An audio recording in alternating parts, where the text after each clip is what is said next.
નમસ્કાર વિદ્યાર્થી મિત્રો, આપણે ઉત્પાદન ઉદ્યોગના પહેલા લેસનમાં ઉત્પાદન ઉદ્યોગ કોને કહેવાય, પછી ઉદ્યોગનું મહત્વ, ત્યાર પછી ઉદ્યોગોનું વર્ગીકરણ તેની માહિતી મેળવી હતી. જેમાં વર્ગીકરણમાં આપણે તેના બે મુખ્ય પ્રકાર પાડ્યા કે ભાઈ કૃષિ પર આધારિત ઉદ્યોગો અને ખનિજ પર આધારિત ઉદ્યોગો. તો આપણે પહેલા લેસનની અંદર કૃષિ પર આધારિત ઉદ્યોગો, જેમાં આપણે સુતરાઉ કાપડ ઉદ્યોગ, પછી સણ કાપડ ઉદ્યોગ, ઊની કાપડ ઉદ્યોગ, રેશમી કાપડ ઉદ્યોગ, ખાંડ ઉદ્યોગ, કાગળ ઉદ્યોગ, આટલી વિગત આપણે પહેલા લેસનની અંદર સમજ્યા હતા. હવે આજે આપણે સમજવાનું છે ખનિજ પર આધારિત ઉદ્યોગો. જેમ કૃષિ પર આધારિત ઉદ્યોગો છે કે જેમ ખેતીમાંથી ઉત્પાદન થતો કાચો માલ છે એ ઉદ્યોગોમાં જેમ કામ આવે છે, તો એને આપણે કૃષિ પર આધારિત ઉદ્યોગો કહેતા. તો જમીનમાંથી પ્રાપ્ત થતા ખનિજો અને એ ખનિજો છે એ એકીય બીજા રીતે ઉદ્યોગો માટેનો કાચો માલ છે. તો આવા જે ખનિજો જમીનમાંથી મળે છે એના આધારે ચાલતા ઉદ્યોગોને ખનિજ પર આધારિત ઉદ્યોગો કહે છે. જે ઉદ્યોગોમાં કાચો માલ તરીકે ખનિજો વપરાય છે તેને ખનિજ આધારિત ઉદ્યોગ કહે છે. જેમ કે લોખંડ પોલાદ ઉદ્યોગ, એલ્યુમિનિયમ ઉદ્યોગ, તાંબુ ગારણ ઉદ્યોગ, રાસાયણિક ખાતર ઉદ્યોગ, સિમેન્ટ ઉદ્યોગ, પરિવહનના ઉપકરણ ઉદ્યોગ, ઇલેક્ટ્રોનિક ઉદ્યોગનો સમાવેશ ખનિજ પર આધારિત ઉદ્યોગમાં થાય છે. કારણ કે આ તમામ ઉદ્યોગો એવા છે કે જેમાં ખેતીમાં જો ઉત્પાદન આવે તો જ આ ઉદ્યોગો છે ચાલી શકે છે. હવે એમાં આપણે પહેલો મુદ્દો સમજીએ છીએ લોખંડ પોલાદ ઉદ્યોગ. તો લોખંડ પોલાદ ઉદ્યોગ એટલે કે જે જમીનમાંથી પ્રાપ્ત થતું જે કાચું લોખંડ છે એ કાચા લોખંડમાંથી શુદ્ધ લોખંડ બનાવવાનું અને તેમાંથી ઉપયોગી બનતી ચીજ વસ્તુઓ બનાવવાનો ઉદ્યોગ એટલે લોખંડ પોલાદ ઉદ્યોગ. લોખંડ પોલાદ ઉદ્યોગ આધુનિક ઔદ્યોગિક અને આર્થિક વિકાસની ધરી સમાન છે. શું કહે છે કે હાલના આધુનિક ઔદ્યોગિક વિકાસ માટે રાષ્ટ્રની અંદર લોખંડ પોલાદ ઉદ્યોગ છે એ ઉદ્યોગોની મુખ્ય ધરી કીધી છે. તેના ઉત્પાદનથી જ અન્ય ઉદ્યોગોના યંત્રો અને અન્ય સંરચનાઓનું નિર્માણ થાય છે. કારણ કે દરેક પ્રકારના ઉદ્યોગો જે છે એ ઉદ્યોગો માટે જોતા યંત્રો લોખંડમાંથી જ બને છે. એટલે લોખંડ પોલાદના ઉત્પાદનમાંથી જ અન્ય યંત્રો અને એ સિવાયની સંરચનાઓ એટલે કે એમાં જોતા તમામ પ્રકારના જે સ્પેર પાર્ટ જેને કહે છે એ તમામ લોખંડ કે પોલાદમાંથી, પોલાદ એટલે સ્ટીલ જેને કહે છે તે. આ ઉદ્યોગને ચાવીરૂપ ઉદ્યોગ પણ ગણી શકાય. કારણ કે જો લોખંડ પોલાદનું ઉદ્યોગનું ઉત્પાદન ન થાય તો કોઈ પ્રકારના યંત્રોનું ઉત્પાદન પણ થઈ શકતું નથી. તો ભારતમાં લોખંડ પોલાદની પ્રક્રિયા એટલે કે લોખંડ બનાવવાની પ્રક્રિયા ઘણી પ્રાચીન છે. પ્રાચીન સમયથી આપણે લોખંડ છે જમીનમાંથી આપણને કાચું લોખંડ મળે છે, પણ એ કાચા લોખંડમાંથી શુદ્ધ લોખંડ બનાવવાની જે પ્રક્રિયા જેને કહેવામાં આવે છે એ પ્રક્રિયા પ્રાચીન સમયથી ભારતમાં થતી આવે છે. પછી જેમ કે દમાસ્કમાં તલવાર બનાવવા માટે લોખંડની આયાત ભારતમાંથી કરવામાં આવતી. લોખંડ બનાવવા માટે છે દમાસ્ક છે એની તલવાર છે એ પ્રખ્યાત છે, પણ એનું જે લોખંડ છે ભારતમાંથી આયાત થતું અને એ લોકો એની તલવાર બનાવતા. તો એનો મતલબ એવો કે ભાઈ આપણે એ લોખંડ જે છે એનો જે ઉપયોગ જે કરવો જોઈએ પ્રાચીન સમયમાં એ યોગ્ય ઉપયોગ કરવા માટેની આપણી પાસે તે સમયે ક્ષમતા હતી. ભારતમાં આધુનિક રીતે લોખંડ બનાવવાનું પ્રથમ કારખાનું તમિલનાડુના પોર્ટો નોવોમાં સ્થપાયું. પહેલું કારખાનું તમિલનાડુમાં પોર્ટો નોવા નામનું સ્થળ છે ત્યાં સ્થાપ્યું, પણ કેટલાક કારણોસર એ કારખાનું બંધ થઈ ગયું, એટલે કે કારખાનું છે લાંબા સમય સુધી ચાલ્યું નહીં. પછી પશ્ચિમ બંગાળમાં કુલ્ટી ખાતે કાચા લોખંડનું સફળ કારખાનું સ્થપાયું, એટલે કે પશ્ચિમ બંગાળમાં આવેલું કુલ્ટી છે અહીંયા ફરીથી આ લોખંડ ગાળવા માટેનું, એટલે કે લોખંડને ઉગાડવા માટેનું કારખાનું છે સ્થપાયું. ત્યાર પછી 1907માં ઝારખંડના જમશેદપુરમાં કારખાનાની સ્થાપનાથી લોખંડ પોલાદનું ઉત્પાદન મોટા પાયે થવા લાગ્યું. શું થયું? જમશેદપુરની અંદર જે ટાટા કંપની સ્થપાણી એ સાથે 1907થી ભારતમાં લોખંડ પોલાદ ઉદ્યોગની અંદર ક્રાંતિ આવી, એટલે કે પરિવર્તન આવ્યું, અને એ સાથે ભારતમાં લોખંડ પોલાદ ઉદ્યોગ છે તેનું મોટા પાયે ઉત્પાદન થવા લાગ્યું. પશ્ચિમ બંગાળમાં આવેલા બર્નપુર તથા કર્ણાટકમાં ભદ્રાવતી ખાતે કારખાનું સ્થપાયું. જો કે પશ્ચિમ બંગાળમાં પણ પછી ત્યાર પછી બર્નપુરમાં કારખાનું સ્થપાયું, પછી કર્ણાટકમાં ભદ્રાવતી ખાતે કાચા લોખંડનું કારખાનું છે સ્થપાયું. એ ઉપરાંત ભિલાઈ, રાઉરકેલા, દુર્ગાપુરમાં લોખંડ પોલાદના કારખાના સ્થપાયા. આ બધી જગ્યાએ કાચા લોખંડ જમીનમાંથી જે પ્રાપ્ત થાય તેને શુદ્ધ કરવા માટેના કારખાનાઓ છે, એટલે કે લોખંડ ઉગાડવા માટેના કારખાનાઓ સ્થપાયા. એ ઉપરાંત બોકારો, વિશાખાપટ્ટનમ, સેલમમાં પણ આધુનિક અને મોટા કારખાના સ્થાપવામાં આવ્યા. લોખંડ પોલાદ બનાવવા માટે લોહયસ્ક એટલે કે કાચું લોખંડ અનિવાર્ય છે. એટલે લોખંડ પોલાદ માટે કાચું ખનિજ છે, લોહ ખનિજ હોવું અનિવાર્ય છે. કોલસો, ચૂનાનો પથ્થર અને મેંગેનીઝનો કાચા માલ તરીકે ઉપયોગ થાય છે. આટલી વસ્તુ લોખંડ પોલાદના ઉદ્યોગ માટે અનિવાર્ય છે. કાચો લોખંડ, કોલસો, ચૂનાનો પથ્થર અને મેંગેનીઝ આ જે છે એ લોખંડ પોલાદ ઉદ્યોગ માટે એની સાથે કાચો માલ પણ એટલો જ મિશ્રિત કરવો પડે છે. ગુજરાતમાં હજીરા પાસે મિની સ્ટીલ પ્લાન્ટ સ્થાપિત થયો છે. હજીરા સુરત પાસે આવેલું છે, ત્યાં મિની સ્ટીલ પ્લાન્ટ સ્થાપિત છે ગુજરાતમાં.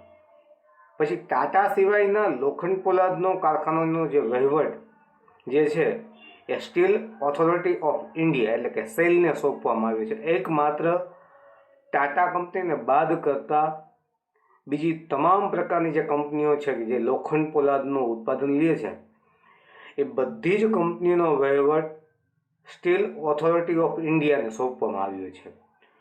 લોખંડ પોલાદના કારખાનામાં વિશ્વમાં ભારતનું 5મું સ્થાન છે. સમગ્ર વિશ્વમાં લોખંડ પોલાદ ઉત્પાદનમાં આપણે 5મું સ્થાન ધરાવીએ છીએ, એટલે કે ભારતમાં લોખંડ પોલાદ ઉદ્યોગનો પણ સારો એવો વિકાસ થયો છે.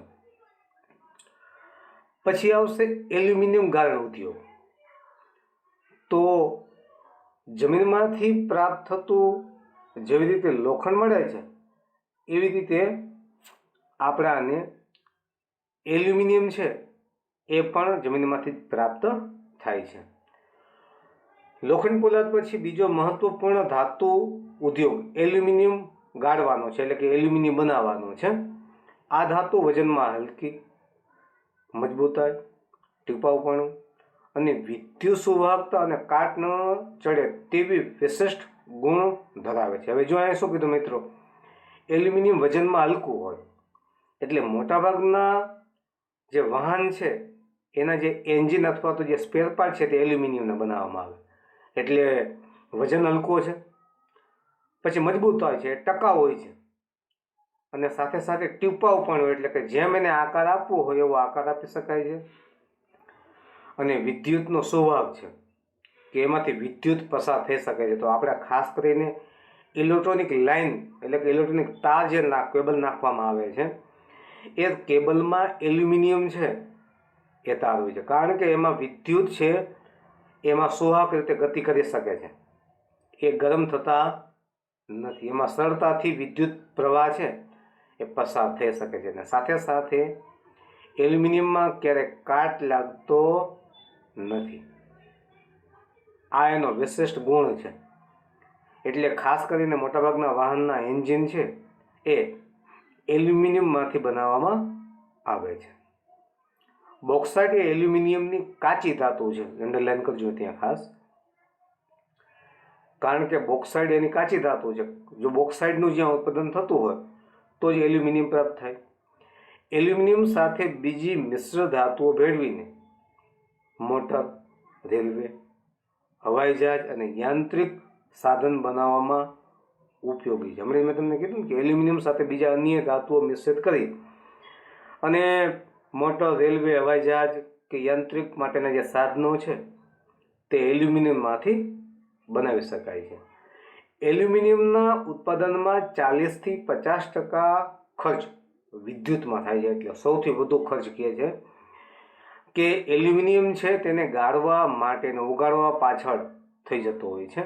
એટલે કે 40થી 50% ખર્ચ વિદ્યુત પાછળનો છે.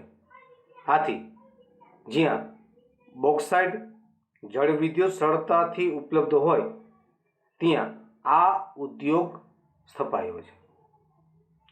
શું કહે છે કે બોક્સાઇટ અને જળ વિદ્યુત હોય જ્યાં સરળતાથી મળતી હોય, કેમ કે જળ વિદ્યુત છે એ પ્રમાણમાં સસ્તી છે, તો તેવી જગ્યાએ એલ્યુમિનિયમ ગાળણ ઉદ્યોગ છે એ સ્થાપવો યોગ્ય બને છે. હવે ભારતમાં એલ્યુમિનિયમ ગાળણના ઉદ્યોગ કઈ કયા રાજ્યોમાં સ્થાપિત છે એની વાત આપણે કરી તો ઓડિશા, પશ્ચિમ બંગાળ, કેરળ, ઉત્તર પ્રદેશ, છત્તીસગઢ, મહારાષ્ટ્ર અને તમિલનાડુમાં એલ્યુમિનિયમનું ઉત્પાદન કરતા કારખાના સ્થપાયા છે. આટલા રાજ્યોમાં એલ્યુમિનિયમ ગાળણ માટેના ઉદ્યોગો છે એ હાલની તકની અંદર સ્થપાયેલા છે.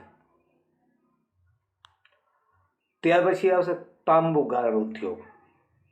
જેવી રીતે ખનિજ તરીકે આપણને એલ્યુમિનિયમ મળે છે, એવી રીતે તાંબુ પણ મળે છે. કે તમે એના આ જે વિડીયો છે એમાં જોઈ શકો છો કે ભાઈ તાંબુ છે એ દેખાવે સહેજ લાલાશ પડતું હોય છે, પણ એ ખૂબ જ કિંમતી હોય છે. તો તાંબુ છે એ વિદ્યુત સુવાહકતા તથા બીજી ધાતુઓ સાથે સરળતાથી ભળવાના ગુણને લીધે તાંબાનો ઉપયોગ વધ્યો છે. એલ્યુમિનિયમની જેમ તાંબુ છે એ પણ વિદ્યુતનો સુવાહક છે. એટલે મોટાભાગે જેવી રીતે એલ્યુમિનિયમના જે ઉપયોગ છે એ વિદ્યુતના સુવાહકમાં થાય છે, એટલે કે વિદ્યુતના જે સાધનો બનાવવા માટે એલ્યુમિનિયમનો ઉપયોગ થાય છે ને, એવી રીતે નાના તાર અથવા તો સરળતાથી વિદ્યુત પસાર કરી શકાય એવા ઇલેક્ટ્રોનિક ઉપકરણોની અંદર તાંબાના ઉપકરણો છે એનો ઉપયોગ મોટા ભાગે આ ધાતુ તરીકે ઉપયોગ થાય છે તાંબાનો, કેમ કે તેમાં વિદ્યુત સરળતાથી પસાર થઈ જાય છે. વિદ્યુત ઉદ્યોગ refrigerator, air condition, automobile, radiator અને ઘર વપરાશના વાસણો વગેરે સાધનોમાં તાંબુ ઉપયોગી છે. જો આ તમામ પ્રકારના જે વિદ્યુત ઉદ્યોગ છે એમાં સૌથી વધુ માત્રામાં તાંબુ છે એની જરૂર પડે છે. પછી રેફ્રિજરેશનની અંદર, એર કન્ડિશનની અંદર, ઓટોમોબાઈલમાં, રેડિએટર, ઘર વપરાશ, પાણીની મોટર, આ બધી જગ્યાએ તાંબાનો સૌથી વધુ ઉપયોગ થાય છે. ભારતમાં સૌ પ્રથમ તાંબા ગાળણ ઉદ્યોગનો એકમ ભારતીય તાંબા નિગમ એટલે કે ઇન્ડિયન કોપર કોર્પોરેશન દ્વારા ઝારખંડમાં ઘાટશિલા ખાતે પ્રસ્થાપિત કરવામાં આવ્યું હતું. પહેલું કારખાનું જે છે તાંબાનું તે ભારતીય તાંબા નિગમ દ્વારા ઝારખંડની અંદર ઘાટશિલા નામનું સ્થળ છે ત્યાં સ્થાપ્યું. ત્યાર પછી 1972માં ભારતીય તાંબા નિગમને હિન્દુસ્તાન કોપર લિમિટેડ જે છે કંપની એ અંતર્ગત હસ્તાંતર કરવામાં આવ્યું. એટલે કે ભારતીય તાંબા નિગમની જે કામગીરી હતી તે હિન્દુસ્તાન કોપર લિમિટેડ નામની કંપની છે તેને આ તાંબુ ગાળણ માટેનો ઉદ્યોગ છે એ એની જવાબદારી તેને સોંપી દેવામાં આવી. આજે હિન્દુસ્તાન કોપર લિમિટેડ ઉપરાંત ખાનગી ક્ષેત્રે પણ તાંબાનું ઉત્પાદન કરવામાં આવે છે. જો માત્ર હિન્દુસ્તાન કોપર લિમિટેડ છે એ તો ઉત્પાદન લે છે, પણ બીજી અન્ય કંપનીઓ છે એ પણ તાંબુ ગાળનો ઉદ્યોગ છે, એ ઉદ્યોગ દ્વારા તાંબુ ઉત્પાદન કરે છે. તેમ છતાં ભારતમાં પોતાની જરૂરિયાતનું ઉત્પાદન ન થતું હોવાથી આપણે વિદેશથી તાંબાની આયાત કરવી પડે છે. એટલે કે આપણી જરૂરિયાત છે એટલી માત્રામાં આપણી પાસે તાંબાનું ઉત્પાદન થતું નથી, એટલે આપણે બહારથી મંગાવવું પડે છે. હવે રસાયણ ઉદ્યોગ, તો રસાયણ ઉદ્યોગ એટલે કે જેને કેમિકલ ઉદ્યોગ પણ કહી શકાય છે. જો રસાયણ ઉદ્યોગ છે એમાં ખાસ કરીને જુદા જુદા રસાયણો છે એને મિશ્રિત કરી અને તેમાંથી કોઈ જુદું જ પ્રકારનું રસાયણ બનાવવું, અથવા તો કેમિકલ ઇન્ડસ્ટ્રી પણ જેને કહે છે. તો રસાયણ ઉદ્યોગના ઉત્પાદનમાં ભારતનું સ્થાન મહત્વનું છે, કેમ કે ભારતમાં પ્રાચીન કાળથી જ રસાયણ ઉદ્યોગ છે એનો વિકાસ થયેલો છે. હવે રસાયણો બે પ્રકારના છે, કાર્બનિક રસાયણો અને અકાર્બનિક રસાયણો. હવે કાર્બનિક રસાયણ ઉદ્યોગના સંદર્ભે પેટ્રો રસાયણ એટલે પેટ્રોકેમિકલ્સ મુખ્ય છે, કારણ કે કાર્બનિક રસાયણ જે છે એ પેટ્રોકેમિકલ્સ સાથે સંકળાયેલું છે કે જેની અંદર કાર્બનની માત્રા, ઉર્જાની માત્રા વધુ છે તેવા. તો તેનો ઉપયોગ છે એ જે કાર્બનિક જે રસાયણ છે એનો ઉપયોગ કૃત્રિમ રેસા, કૃત્રિમ રબર, પ્લાસ્ટિકની વસ્તુઓ, રંગ, રસાયણ તથા દવાઓમાં થાય છે. આ કાર્બનિક રસાયણ છે. કાર્બનિક રસાયણ ઉદ્યોગ ખનિજ તેલ, રિફાઇનરીઓ તથા પેટ્રોકેમિકલ્સ કેન્દ્રોની નજીક જોવા મળે છે. જો મોટાભાગે આ ઉદ્યોગ ક્યાં સ્થાપ્યો છે કે જ્યાં ખનિજ તેલની રિફાઇનરી હોય અથવા પેટ્રોકેમિકલ્સના કેન્દ્રો હોય તેવી જગ્યાએ જ કાર્બનિક રસાયણ ઉદ્યોગ સ્થપાયેલો હોય, કારણ કે એનો કાચો માલ છે એ સરળતાથી ત્યાંથી પ્રાપ્ત થઈ શકે છે એટલા માટે. પછી અકાર્બનિક રસાયણ ઉદ્યોગના સંદર્ભે ગંધકનો તેજાબ, નાઇટ્રિક એસિડ, ક્ષારીય સામગ્રી, સોડાઇડ્સ, કોસ્ટિક સોડા, ક્લોરીન વગેરેમાં થાય છે.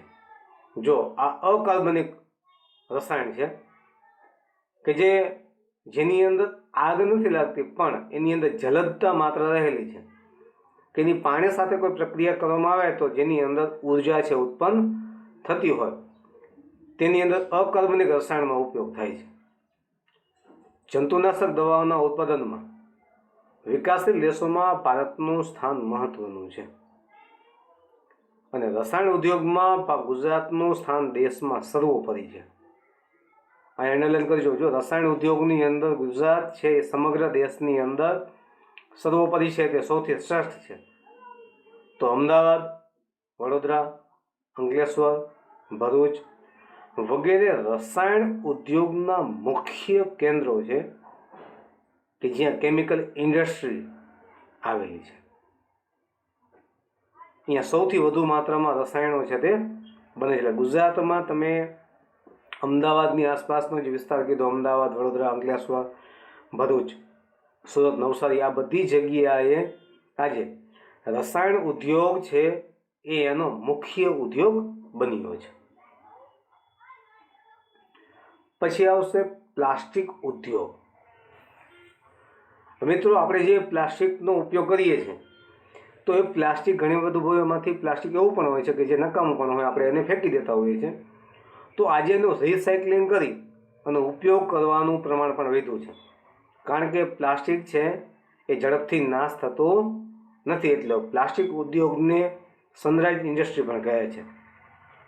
દેશમાં દર વર્ષે ઉત્તરોત્તર પ્લાસ્ટિકની કાચા માલની માંગમાં વધારો થાય છે. કાચો માલ જે જોઈએ છે એ આજેનો એની માંગ વધી છે. દિવસે દિવસે સતત પ્લાસ્ટિકનો કાચો માલ છે એ આપણા દેશમાં આપણે ઉત્પાદન કરવા માટે સતત એ તરફ વળી રહ્યા છે, અથવા તો ઉત્પાદન વધી રહ્યું છે. વોટરપ્રૂફિંગ તથા બીબામાં ઢાળી શકાય તેવા ગુણના કારણે પેકિંગ રસાયણમાં સંચયન, પછી ટેક્સટાઇલ, મકાન બાંધકામ, વાહન નિર્માણ, ઇલેક્ટ્રોનિક્સ વગેરેમાં તેનો ઉપયોગ થાય છે. કારણ કે પ્લાસ્ટિકનો ઉપયોગ આજે દિવસે દિવસે વધતો જાય છે. વાહનો છે તો વાહનના જે સ્પેર પાર્ટ છે એની ઉપરની જે બોડી છે એમાં પ્લાસ્ટિકનો ઉપયોગ થાય છે. મકાનના બાંધકામમાં એનો ઉપયોગ થાય છે. સાથે સાથે ટેક્સટાઇલ એટલે કાપડમાં પણ આજે પ્લાસ્ટિકનો ઉપયોગ થાય છે. અને ઇલેક્ટ્રોનિક ઉપકરણો છે તેમાં પણ પ્લાસ્ટિકનો ઉપયોગ દિવસે દિવસે વધતો જાય છે. દિલ્હી, મુંબઈ, કોલકાતા, બેંગલુરુ, વડોદરા, વાપી, કાનપુર, કોયમ્બતુર, ચેન્નઈ પ્લાસ્ટિક ઉત્પાદનના મહત્વના કેન્દ્રો છે. આટલી જગ્યાએ પ્લાસ્ટિકનો ઉદ્યોગ સ્થપાયેલો છે કે જેમાંથી જુદી જુદી વસ્તુઓ છે એ નિર્માણ પામે છે. ત્યાર પછી આવશે રાસાયણિક ખાતર ઉદ્યોગ. મિત્રો, આજે ખેતીવાડીનું પ્રમાણ પણ એટલું જ જળવાયેલું છે કે ખેતી માટે જોતું ખાતર એની માંગ પણ સારી એવી વધી છે. દેશનું સૌપ્રથમ રાસાયણિક ખાતરનું કારખાનું 1906માં તમિલનાડુમાં આવેલા રાનીપેટ ખાતે સ્થપાયું હતું. પહેલું કારખાનું તમિલનાડુમાં રાનીપેટ ખાતે સ્થાપ્યું હતું. આ ઉપરાંત આ ઉદ્યોગનો વિકાસ ફર્ટિલાઇઝર કોર્પોરેશન ઓફ ઇન્ડિયા દ્વારા પ્રસ્થાપિત બિહારના સિંદરી ખાતે થયો. બિહારની અંદર ફર્ટિલાઇઝર કોર્પોરેશન ઓફ ઇન્ડિયા રાસાયણિક ખાતર કારખાનાનું આખું કેન્દ્ર છે એ ઊભું કરવામાં આવ્યું છે. અને બિહારમાં સિંદરી ખાતે આજે આ રાસાયણિક ખાતરનું કારખાના છે એ માટેની જે ઇન્ડસ્ટ્રી છે એ સ્થાપાયેલી છે. હવે રાસાયણિક ખાતરના કારખાનાના જે ઉદ્યોગ છે એ ગુજરાત, તમિલનાડુ, ઉત્તર પ્રદેશ, પંજાબ અને કેરળમાં ખાતર ઉદ્યોગ કેન્દ્રિત થયેલ છે. આટલી જગ્યાએથી રાસાયણિક ખાતર પ્રાપ્ત થાય છે જે ખેતીવાડી માટે ખૂબ જ ઉપયોગી છે. પછી ગુજરાતમાં કલોલ, કંડલા, હજીરા, ભરૂચ, વડોદરા વગેરે સ્થળોએ રાસાયણિક ખાતરના કારખાના આવેલા છે. ત્યાર પછી સિમેન્ટ ઉદ્યોગ. તો સિમેન્ટનો ઉપયોગ આજે દિવસે દિવસે વધતો જાય છે. મિત્રો, આપણે જાણીએ છીએ કે ભાઈ મકાનના બાંધકામ, સડકો, બંધો, પુલ વગેરેના નિર્માણ કાર્ય માટે સિમેન્ટ અનિવાર્ય બને છે. કારણ કે મકાનના બાંધકામમાં અને સડકો બનાવવામાં આજે સિમેન્ટ દિવસે દિવસે વધુને વધુ ઉપયોગ થતો જાય છે. ચીન પછી સિમેન્ટ ઉત્પાદનમાં વિશ્વમાં ભારતનો ક્રમ ત્રીજો છે. ત્રીજા ક્રમે આપણે સિમેન્ટના ઉત્પાદનમાં આવી છે. તે વિશ્વના આશરે 6% ઉત્પાદન કરતો દેશ બન્યો છે. આપણે વિશ્વની 6% જેટલી સિમેન્ટ આપણા દેશમાં બને છે. અને સિમેન્ટ બનાવવા માટે ચૂનાના પથ્થર, કોલસો, ચિરોડી, બોક્સાઇટ, ચીકણી માટી વગેરે સિમેન્ટ બનાવવાનો કાચો માલ છે. જો આ બધા તમારા માટે એક એક માર્કના પ્રશ્નો છે કે ભાઈ સિમેન્ટ બનાવવા માટેનો કાચો માલ કયો? તો ભાઈ ચૂનાના પથ્થર, કોલસો, ચિરોડી, બોક્સાઇટ, ચીકણી માટી વગેરે સિમેન્ટ માટેના કાચા માલ છે.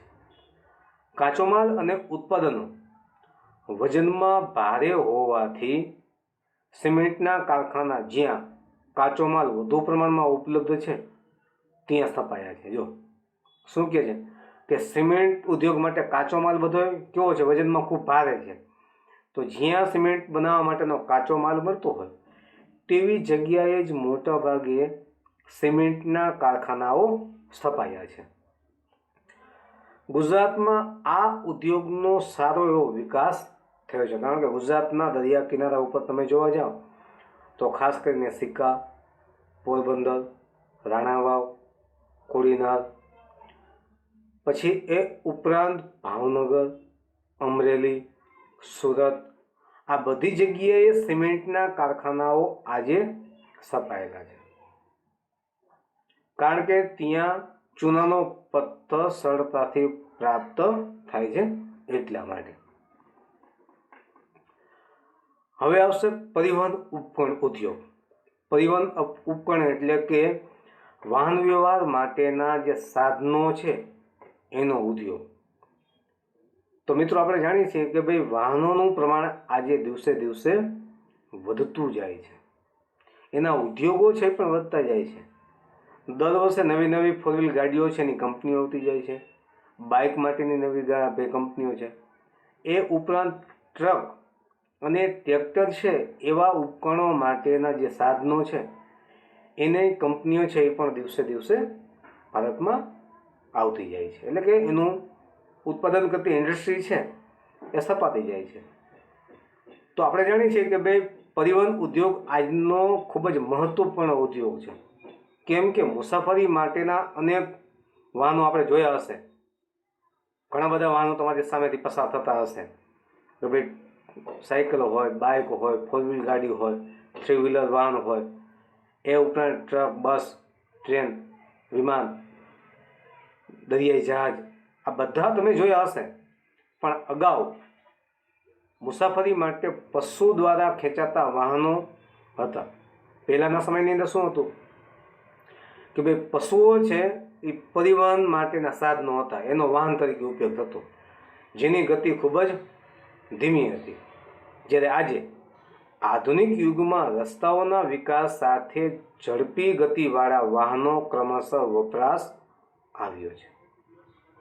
આજે દિવસે દિવસે ઝડપી ગતિ કરી શકે તેવા વાહનોનું પ્રમાણ દિવસે દિવસે વધતું જાય છે.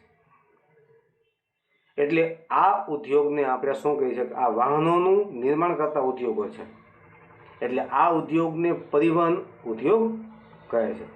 હવે આપણે પરિવહન ઉદ્યોગ છે એના મહત્ત્વના મુખ્ય મુદ્દાઓ છે એની વાત કરીએ. ભાઈ રેલવેના ઉપકરણનો ઉદ્યોગ, સડક વાહનના ઉપકરણ ઉદ્યોગ, આ એક એક મુદ્દાઓ છે સમજી. તો એમાં પહેલું આપણે પરિવહન ઉદ્યોગ સમજીએ તો એ છે રેલવે.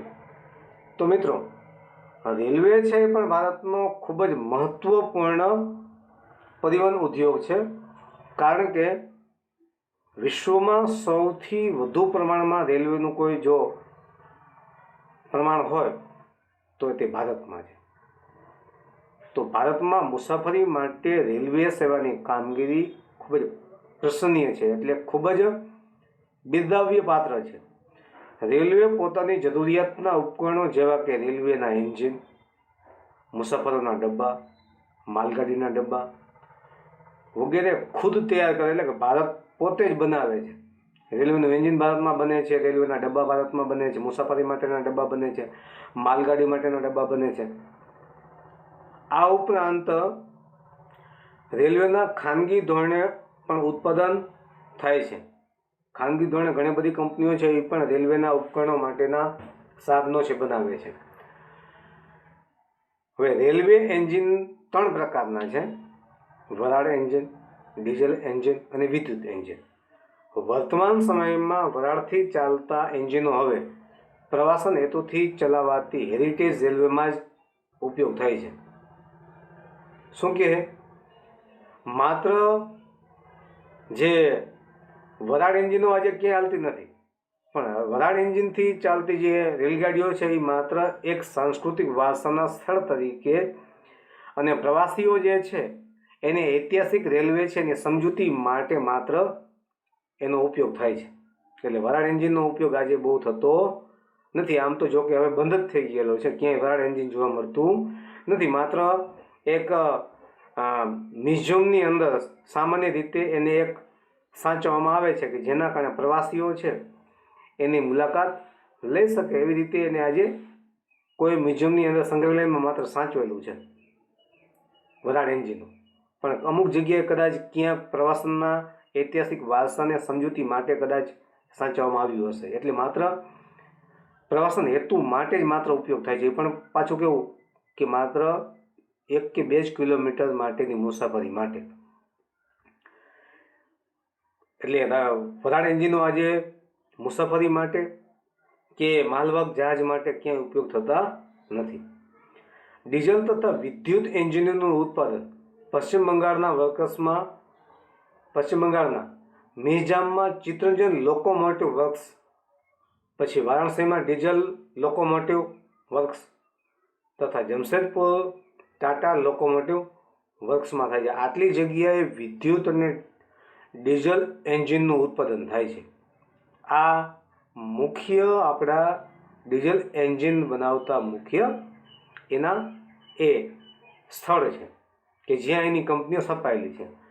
પછી મુસાફરો માટેના ડબ્બા છે એ પેરામ્બૂર, બેંગાલુરુ, કપૂરથલા અને કોલકાતામાં બને છે. આ ઉપરાંત રેલવેના પાટા, એન્જિન પાર્ટ, વ્હીલ વગેરેના કારખાના પણ ભારતમાં જ છે. આપણે રેલવેના એન્જિનો તથા બીજા ઉત્પાદનોની વિદેશોમાં નિકાસ પણ કરીએ છીએ. જો આપણા દેશમાં તમામ પ્રકારના એટલે કે રેલવેના તમામ પ્રકારના સ્પેર પાર્ટો છે બને છે અને એની આપણે વિદેશમાં નિકાસ પણ કરીએ છીએ. તમે નીચેનો જે બાજુનો જે ફોટો છે તમે જુઓ તો એમાં તમને દેખાય છે કે ભાઈ રેલવેનું તમામ પ્રકારની કામગીરી છે ભારતમાં જ તૈયાર થાય છે. એની આપણે આયાત કરતા નથી. આપણે રેલવે છે ને તમામ પ્રકારના સાધનો છે એની નિકાસ પણ કરી છે, એટલે એના સ્પેર પાર્ટ છે તેની વિદેશમાં નિકાસ થાય છે.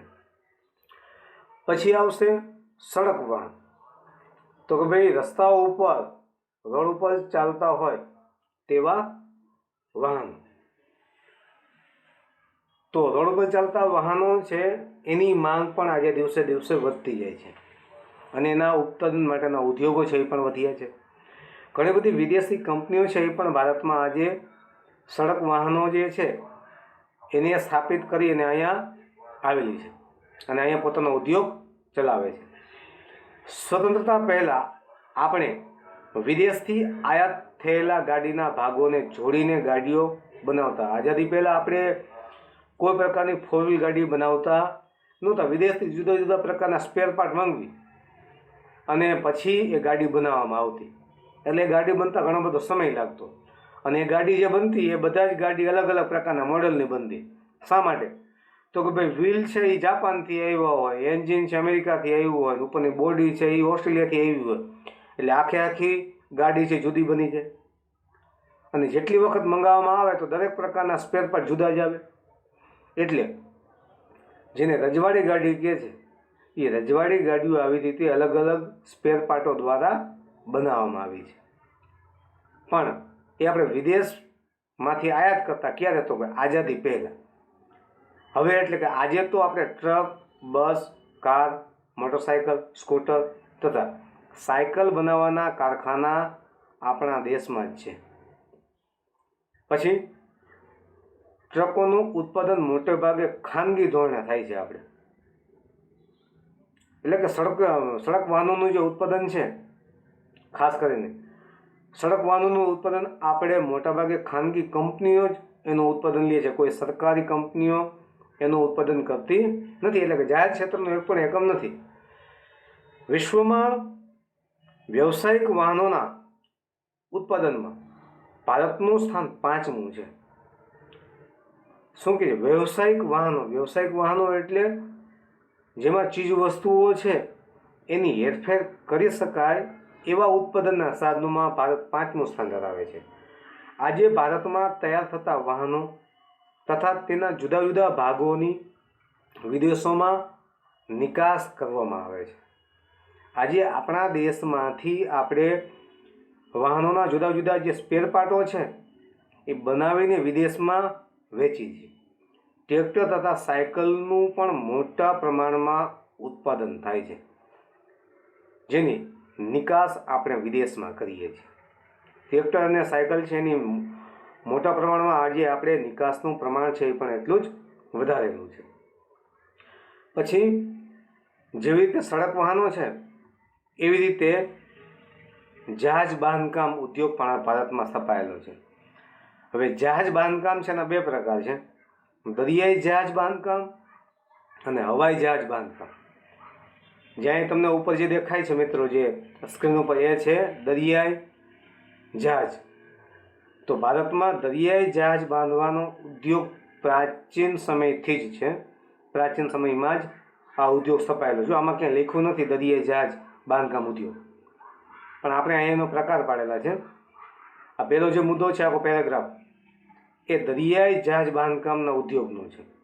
તો પ્રાચીન સમયથી આપણે દરિયાઈ જહાજ બાંધકામ ઉદ્યોગ ભારતમાં સ્થપાયો છે, પણ વર્તમાન સમયમાં આધુનિક ઢબે જહાજ બાંધવાના મુખ્ય 5 કેન્દ્રો છે. આઝાદી પછી આપણે મુખ્ય 5 કેન્દ્રો બનાવ્યા છે કે જ્યાં જાહેર ક્ષેત્રની અંદર દરિયાઈ જહાજનું બાંધકામ થાય છે. એના 5 કેન્દ્રો છે. એમાં એક વિશાખાપટ્ટનમ, બીજું કોલકાતા, ત્રીજું કોચી, ચોથું મુંબઈ અને 5મું છે માર્મગોવ, જે જાહેર ક્ષેત્રના છે, એટલે કે સરકારી ધોરણે જ માત્ર તેનું ઉત્પાદન થાય છે. કોચી અને વિશાખાપટ્ટનમમાં મોટા કદ ધરાવતા વહાણોનું બાંધકામ થાય છે, એટલે ખૂબ જ વિશાળ કદના વહાણો છે, જહાજ છે, બને છે. આ ઉપરાંત ખાનગી ક્ષેત્ર ધરાવતી વહાણની ગોદીઓ સ્થાનિક જરૂરિયાત પૂરી કરે છે, એટલે કે સ્થાનિક ધોરણે, એટલે કે આપણા દેશની અંદર સામાન્ય રીતે જ્યાં ઓછી જરૂરિયાત હોય અથવા તો લોકલ જેને કહીએ એવા ખાનગી ધોરણે પણ આપણે વહાણોની ગોદી એટલે બંદર, ખાનગી ધોરણે પણ આવા બંદર બનાવવામાં આવ્યા છે અને તેના દ્વારા સ્થાનિક જરૂરિયાતો માટે ત્યાં બાંધકામો છે, એટલે દરિયાઈ જહાજો છે એ બને છે. પણ કેવા ખૂબ જ નાના કદના, અને આપણા દેશમાં માત્ર આંતરિક રીતે દરિયા કિનારા ઉપર જ માત્ર જેની મુસાફરી કરી શકાતી હોય તેવા જ માત્ર બને છે. પછી આવશે હવાઈ જહાજ. તો હેલિકોપ્ટરનું ઉત્પાદન પણ હવે આપણા દેશમાં થવા લાગ્યું છે. આજે આપણે હેલિકોપ્ટર બનાવતા થયા છે. તો સૈન્યની જરૂરિયાત માટે ખાસ કરીને સૈનિકોને જોઈએ છે એ ફાઇટર વિમાનો, તો એમાં આપણે બેંગાલુરુ, કોરાપુટ, નાસિક, હૈદરાબાદ અને લખનૌમાં હવાઈ જહાજના ઉદ્યોગોના એકમો સ્થાપવામાં આવ્યા છે. પણ કેવા માત્ર સૈનિકો માટે ઉપયોગી બને તેવા જ. મુસાફરી માટેના કોઈ પ્રકારના હવાઈ જહાજ ભારતમાં હજી સુધી ક્યાંય બનતા નથી. એટલે ભારતમાં હજુ સુધી યાંત્રિકોના પરિવહન માટે હવાઈ જહાજ બાંધવાનો એટલે કે બાંધકામનો પ્રારંભ થયો જ નથી. આજ દિન સુધી આપણે મુસાફરી માટે કોઈ ઉપયોગી બનતા હોય એવા કોઈ પ્રકારના હવાઈ જહાજ બનાવતા જ નથી. ત્યાર પછી આવશે ઇલેક્ટ્રોનિક ઉદ્યોગ. મિત્રો, આજે ઇલેક્ટ્રોનિક ઉદ્યોગ છે એની માંગ છે, અથવા ઇલેક્ટ્રોનિક જે સ્પેર પાર્ટો છે એની માંગ દિવસે દિવસે વધતી જાય છે. રેડિયો સેટ તથા ટેલિફોન ઉદ્યોગની સ્થાપના 1905થી ભારતમાં થઈ, જેને ઇલેક્ટ્રોનિક ઉદ્યોગની શરૂઆત કહી શકાય. તો 1905થી આપણા દેશમાં ઇલેક્ટ્રોનિક ઉદ્યોગની શરૂઆત થઈ, પણ એટલે કે રેડિયો સેટ અને ટેલિફોન ક્ષેત્રના ઉદ્યોગો ભારતમાં સ્થપાયા હતા. તો આ ઉદ્યોગ છે ભારતીય ઇલેક્ટ્રોનિક લિમિટેડ, BEL,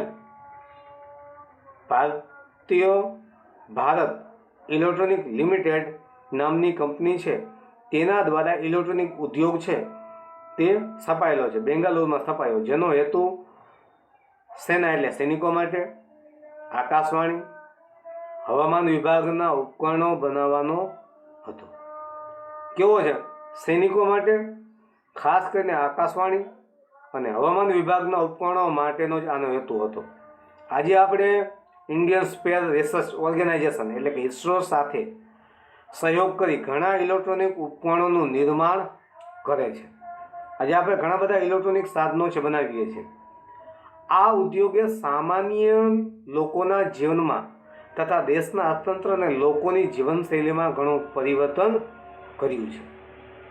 કારણ કે ઇલેક્ટ્રોનિક ઉદ્યોગના કારણે લોકોની જીવનશૈલી છે એ પણ બદલાયેલી છે અને એમાં બદલાવ આવતો જાય છે. કમ્પ્યુટરમાં હાર્ડવેર તથા સોફ્ટવેર ક્ષેત્રે ભારતે ઘણી જ પ્રગતિ કરી છે. આજે ભારતમાં હાર્ડવેર અને સોફ્ટવેર બને છે અને બેંગાલુરુને આ ઉદ્યોગની રાજધાની બનાવ્યું છે, કે જ્યાં કોમ્પ્યુટરનું જે હાર્ડવર્ક કહે તે બેંગાલુરુમાં છે. તેથી બેંગાલુરુ છે તેને ભારતની સિલિકોન વેલી કહેવાય છે. આ ઉદ્યોગના વિકાસ માટે સોફ્ટવેર પાર્ક, વિજ્ઞાન પાર્ક તથા પ્રૌદ્યોગિક પાર્ક બનાવવામાં આવ્યા છે. જો એના માટે અલગ અલગ વિભાગો પાડી દીધા છે. કે ભાઈ સોફ્ટવેર પાર્ક, વિજ્ઞાન પાર્ક કે પ્રૌદ્યોગિક પાર્ક બનાવ્યા, કે એની જરૂરિયાત પ્રમાણે કોમ્પ્યુટરના હાર્ડવેર અને સોફ્ટવેર ક્ષેત્રે પરિવર્તન આવ્યું છે. ભારતમાં આ ઉદ્યોગોનું ભાવિ છે એ કેવું છે? આશાસ્પદ છે. આપણા દેશમાં આજે ઇલેક્ટ્રોનિક ઉદ્યોગ છે એ ખૂબ જ સારો એવો સ્થપાયેલો છે, એટલે ભવિષ્યમાં પણ કદાચ એનો વિકાસ વધુ થશે એવું આપણે બેંગાલોરની અંદર જે ઉદ્યોગ સ્થપાયેલો છે તેના આધારે આપણે એ અનુમાન લગાવી શકીએ છીએ. હવે ત્યાર પછી આવશે જે ઉદ્યોગો આપણે સ્થાપ્યા છે, પણ એ ઉદ્યોગોની સાથે સાથે મિત્રો પ્રદૂષણની સમસ્યા પણ વધતી જાય છે, કે ઔદ્યોગિક પ્રદૂષણ અને પર્યાવરણીય અતિક્રમણ થતું જાય છે. જો ઔદ્યોગિક પ્રદૂષણ એટલે ઉદ્યોગોમાંથી નીકળતો ખાસ કરીને ઘન કે પ્રવાહી કચરો, અથવા તો વાયુઓ છે તે, અથવા તો ધ્વનિ, એને આપણે ઔદ્યોગિક પ્રદૂષણ કહી શકીએ. પણ પર્યાવરણ અતિક્રમણ એટલે પર્યાવરણીય અતિક્રમણને કારણે પર્યાવરણમાં જે તત્વો રહેલા છે, ઋતુચક્ર છે, તેમાં પણ બદલાવ આવતો જાય છે. એમાં પરિવર્તન આવ્યું છે કે આજે અતિવૃષ્ટિ થાય છે, અનાવૃષ્ટિ થાય છે, અતિશય હીટવેવ જેવી ગરમી છે લાગે છે, ઘણી વખત જે અતિશય માત્રામાં ઠંડીની માત્રા પણ વધી જતી હોય છે. તો જે ક્રમિકતા છે પર્યાવરણની એ જળવાતી નથી. શા માટે? તો કે ઉદ્યોગોનું પ્રમાણ વધ્યું, પણ ઉદ્યોગોની સાથે સાથે ઉદ્યોગો સ્થાપ્યા પછી એની જે પ્રદૂષણની માત્રા છે એ આપણે ઘટાડી શક્યા નથી. દેશના આર્થિક વિકાસમાં ઔદ્યોગિક ઉત્પાદનનો નોંધપાત્ર ફાળો રહ્યો છે. શું કહે છે કે દેશના આર્થિક વિકાસમાં ઔદ્યોગિક ઉત્પાદન છે એ સૌથી મહત્વનું છે, તો જ રાષ્ટ્રનો આર્થિક વિકાસ થાય. પણ ઉદ્યોગે પ્રદૂષણમાં પણ વધારો કર્યો છે. જેમ આર્થિક વિકાસ થયો ને, સાથે સાથે પ્રદૂષણ છે તેમાં પણ વધારો થયો. એટલે કે પર્યાવરણનું અતિક્રમણ થયેલું છે. જે ક્રમિકતા હોવી જોઈએ એ ક્રમિકતાની અંદર બદલાવ આવ્યો છે કુદરતી તથા માનવ સર્જિત કારણોને લીધે. પર્યાવરણની ગુણવત્તામાં ઘટાડો થાય તેને પર્યાવરણીય અતિક્રમણ થયું કહેવાય. શું કે માનવ સર્જિત અથવા તો કુદરતી રીતે પર્યાવરણની જે ગુણવત્તા છે એ ગુણવત્તામાં જો બદલાવ આવતો હોય તો એને અતિક્રમણ થયું કહેવાય છે. ઉદ્યોગ થકી મુખ્યત્વે 4 પ્રકારના પ્રદૂષણો જોવા મળે છે: હવા પ્રદૂષણ, જળ પ્રદૂષણ અને ધ્વનિ પ્રદૂષણ. આજના સ્પર્ધાત્મક જમાનામાં ઉદ્યોગોએ મોટા પ્રમાણમાં હવા અને જળ પ્રદૂષણ કર્યા છે. હાલના સમયની અંદર સૌથી વધુ માત્રામાં તમને એક હવા પ્રદૂષણ અને જળ પ્રદૂષણ છે એ જોવા મળતું હોય છે. તો કાર્બોનિક એટલે કાર્બન મોનોક્સાઇડ, સલ્ફર ડાયોક્સાઇડ જેવા અતિ નુકસાનકારક જે વાયુઓ છે તેના કારણે હવા પ્રદૂષણ અને સાથે સાથે જળ પ્રદૂષણ છે એની માત્રા પણ વધતી જાય છે. એટલે કે આ ઉદ્યોગોને કારણે આજે આટલો બદલાવ તમને જોવા મળે છે. સલ્ફર ડાયોક્સાઇડ જેવા અતિ નુકસાનકારક વાયુઓને કારણે હવા પ્રદૂષણ બની છે. પછી ઔદ્યોગિક કચરાના કારણે શું થયું? તો કે ભાઈ જળ પ્રદૂષણ વધ્યું છે. આજે ઘણા કારખાના નિયમને અવગણે છે અને ઔદ્યોગિક રીતે દૂષિત થયેલા પાણીને નદીમાં વહાવી દે છે. કે નિયમ અનુસાર ખરેખર કંપનીએ પાણી જે છે તેને શુદ્ધ કરવું પડતું હોય છે અને પછી એને ભાઈ નદીમાં છોડી શકે છે. તો આજે ઘણી બધી કંપનીઓ છે નિયમોનું અવગણના કરે છે અને સીધું જ પાણી છે એ નદીમાં છોડી દે છે. આજે પાણી દૂષિત કરતાં અતિ દૂષિત બન્યું છે. એક તો એ દૂષિત હતું જ, પણ સાથે સાથે એમાં પ્રદૂષણમાં પણ એટલો જ વધારો થયો છે. ધ્વનિ પ્રદૂષણ પણ માનવ જીવન માટે બહેરાશનું એક કારણ છે. જ્યાં વધુ માત્રામાં અવાજ થતો હોય ત્યાં વ્યક્તિ છે એ ઘણી વખત બહેરાશ અનુભવે છે અને ઉદ્યોગોમાં જૂની મશીનરી તથા પરિવહનોના સાધનોના કારણે પણ અવાજનું પ્રદૂષણ વધ્યું છે. ઉદ્યોગોમાં જૂના કારખાના હોય તો એને મશીનરીમાંથી ખૂબ જ અવાજ આવતો હોય છે. જૂના વાહનો થઈ જાય તો વાહનોમાંથી પણ પુષ્કળ માત્રામાં મિત્રો અવાજ આવતો હોય છે. તો એ ધ્વનિ પ્રદૂષણ છે તેમાંથી નિર્માણ થાય છે. એટલે અતિશય ઘોંઘાટના કારણે મનુષ્ય માનસિક તાણ પણ અનુભવે છે. જો વધુ માત્રામાં આ પરિસ્થિતિ નિર્માણ થાય તો અમુક સમય પછી માનવી છે તે માનસિક બીમારીનો ભોગ પણ બને છે. હવે પર્યાવરણીય અતિક્રમણને રોકવાના ઉપાયો કઈ રીતે પર્યાવરણ છે ને આપણે બચાવી શકીએ? તો કે ભાઈ દેશનો વિકાસ થાય પણ સાથે સાથે પર્યાવરણનો વિનાશ ન થાય એ રીતે આપણે વિકાસ કરવાનો છે. રાષ્ટ્રના વિકાસની સાથે સાથે પર્યાવરણની સુરક્ષા પણ એટલી જ આપણા માટે અનિવાર્ય છે. ઔદ્યોગિક વિકાસનું યોગ્ય આયોજન કરી પ્રદૂષણની માત્રા ઘટાડી શકાય. જો યોગ્ય આયોજન કરવામાં આવશે તો સ્વાભાવિક છે કે આપણે ચોક્કસ એક સમય એવો આવશે કે આપણે ઉદ્યોગોનું યોગ્ય જો આયોજન કર્યું હશે તો પ્રદૂષણનું જે પ્રમાણ છે એ પણ આપમેળે ઘટતું જાય છે. એટલે ઉપકરણોની ગુણવત્તા તથા ઈંધણની પસંદગીમાં પણ પ્રદૂષણ ઓછું કરી શકાય છે. શું કહે છે કે ઉપકરણોની જે ગુણવત્તા છે તે અને ઈંધણની પસંદગી દ્વારા પણ આપણે પ્રદૂષણ ઓછું કરી શકીએ. કે તમે કેવા પ્રકારના ઉપકરણો ઉપયોગ કરો છો અને એમાં કેવા પ્રકારનું ઈંધણ છે એ વાપરવામાં આવે છે તેના આધારે પણ પ્રદૂષણ ઓછું થઈ શકતું હોય છે. હવામાં ઉત્સર્જિત થતા પ્રદૂષણને ફિલ્ટર, સ્ક્રબર યંત્ર, પ્રેસિપિટેટર્સ દ્વારા નિયંત્રિત કરી શકાય છે. હવાની અંદર જે પ્રદૂષણ ફેલાય છે તો એના માટેના જે ઉપકરણો છે એનો ઉપયોગ કરીને પણ આપણે હવાનું પ્રદૂષણ છે એ ઘટાડી શકીએ. ઉદ્યોગોના દૂષિત એટલે કે પ્રદૂષિત પાણીને નદીમાં છોડતા પહેલાં શુદ્ધિકરણ કરી જળ પ્રદૂષણ નિવારી શકાય અને ઉદ્યોગોના દૂષિત પાણીને પ્રક્રિયા દ્વારા શુદ્ધ કરી શકાય છે. એટલે આવી રીતે આપણે પર્યાવરણનું પણ એટલું જ રક્ષણ કરવાની જરૂરિયાત રહેલી છે. મિત્રો, આજે આપણે જે મુદ્દા સમજ્યા કે ભાઈ ખનિજ પર આધારિત ઉદ્યોગો એ તમામ મુદ્દાઓ છે એને વ્યવસ્થિત જોજો. સાથે સાથે આપણો જે પાઠ પૂરો થયો તો એ પાઠના સ્વાધ્યાયના પ્રશ્નો પણ તમારી એફબીમાં નોંધ કરી લેજો અને દરેક મુદ્દાઓ છે એને વ્યવસ્થિત જોજો. કોઈ પ્રકારનો પ્રશ્ન હોય તો વ્યક્તિગત તમે મને પૂછી શકો છો. બરાબર? આજે આટલું. બરાબર? અસ્તુ. ધન્યવાદ.